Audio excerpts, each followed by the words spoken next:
সুদ ধরলে যেন বিপদে হইট দেও তাহলে তো আমরা সুদ ধরার কোনো দরকার নাই, চুরি চুরি করে যাক গই। হ্যাঁ যে শুদ্ধ হচ্ছে আরেকবারে টেয়া উদ্ধার করে দিচ্ছে, এই জিনিসটা তার কা বুঝতে রাজে না। ওলা ধরনটাকে ওলা রান্না গেছে পুরোটা ধরে দিচ্ছে, টাকা উদ্ধার করে দিচ্ছে। তাহলে তো ভবিষ্যতে কাকারও উপকার হয় কোনো ছোট দ্বারের জন্য। সো যাতে তোর হাতে বিপদ হয়ে যাবে, তার সব দ্বারা দরকার কি?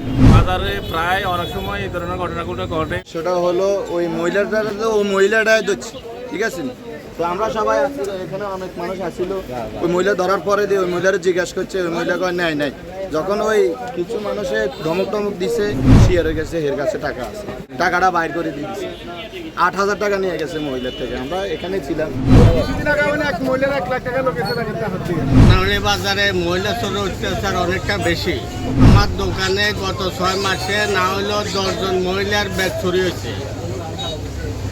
3 জন মহিলার ব্যাগ কাটি টাকা নিয়ে গেছে, কিন্তু মহিলা এই জন্য আমরা কিছু করতে পারি না। কিন্তু যার মাল চুরি হয়েছে তার পক্ষে জনগণ দাঁড়ায় না, বেলে কি জন্যে? চোরের সহযোগিতা বেশি।